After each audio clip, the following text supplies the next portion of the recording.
Chapter 31, Mid to Late 19th Century Art in Europe and the United States.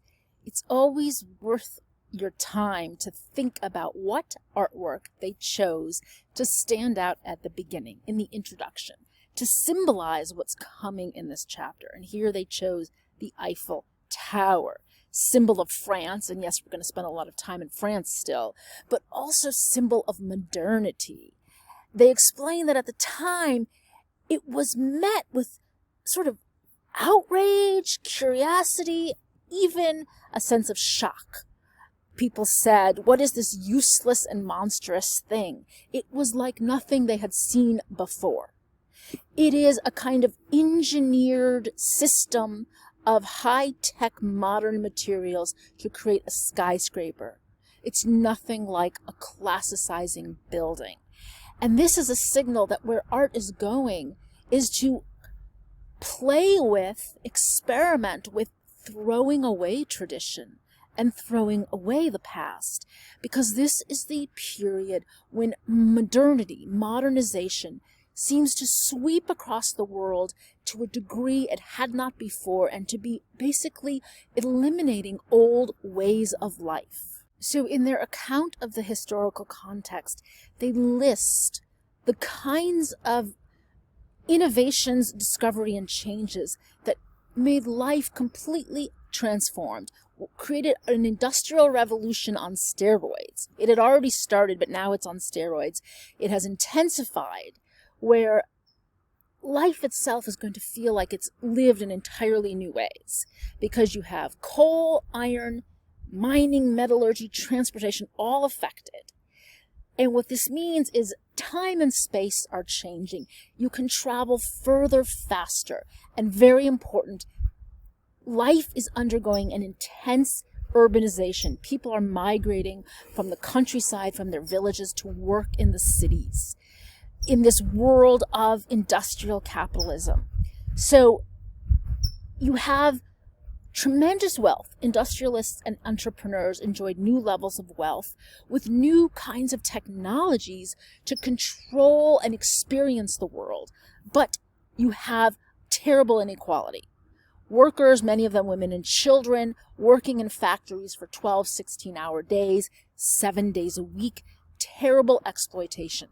So this is the age where that contradiction between what you can do with your coal and iron, your technology, versus how people live if they're not at the top of the heap.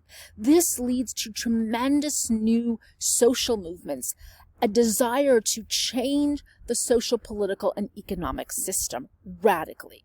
So 1848 was a year of workers rising up in revolution in Paris, but not just in Paris, elsewhere. Daumier makes a very unforgettable painting of this uprising, different from Delacroix's Liberty Leading the People, in that you have this throng of people and you don't have an allegorical figure of liberty, a concept.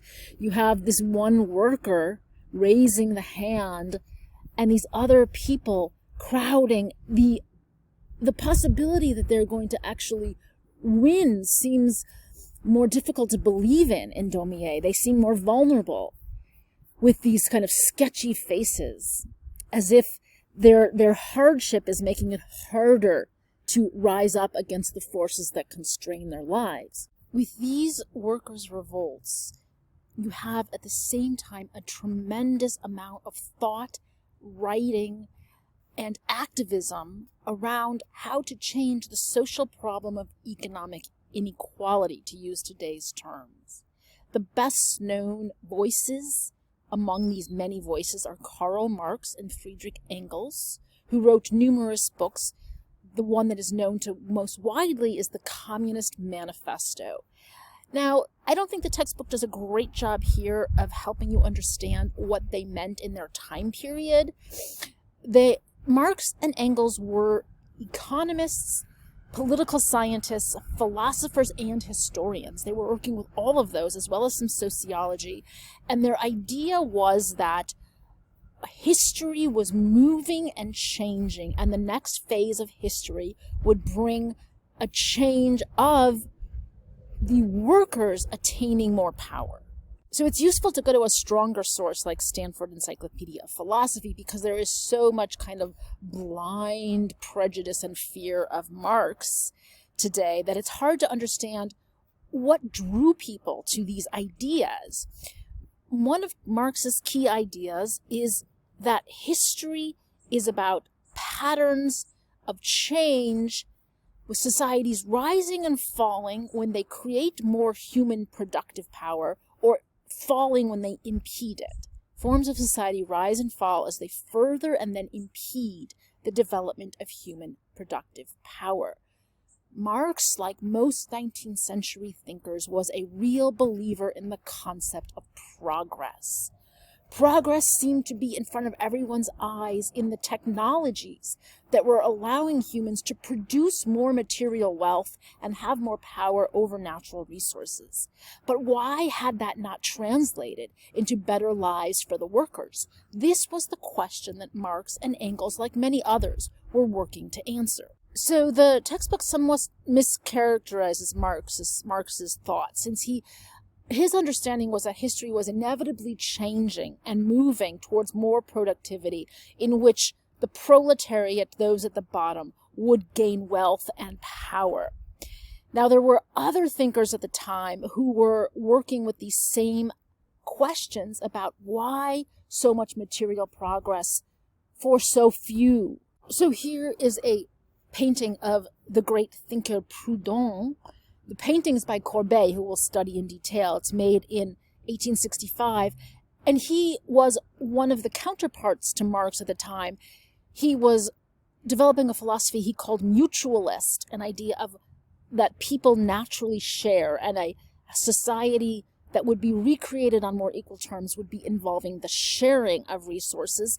He gets to be known today as an anarchist, for his idea was that there should be no overseeing, controlling government, but rather there should be associations of affiliation and care between workers, between groups.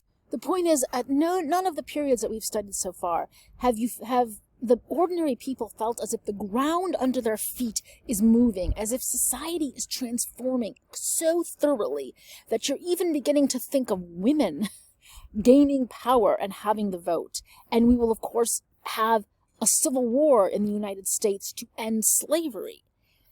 So in terms of science, look at the list here of things that changed people's everyday reality. You're getting discoveries that lead to the telegraph, then the telephone, and the radio. This is modern life, where time and space have been altered, because you can bring sound across the miles through the technology of telephone and radio. We will get, by the end of the 19th century, electricity, powered lighting, motors, trams, and railroads. No longer does the darkness of the sun going down mean that people will live in darkness at that time. Their ability to move across great distances will change. And then there are going to be this whole amazing array of scientific discoveries, from aspirin to disinfectants, that will change people's lives, and especially with Louis Pasteur's purification of beverages through heat and the development of vaccines and sterilization and antiseptics, you get a decline in mortality rates. This is why we can say the mid-19th century is when the modern world is fully modernized, and people feel as if there is a break with what came before. And we will see that the art also seems to want to throw away tradition, to break away from tradition, and to develop something entirely new and unprecedented, like the Eiffel Tower.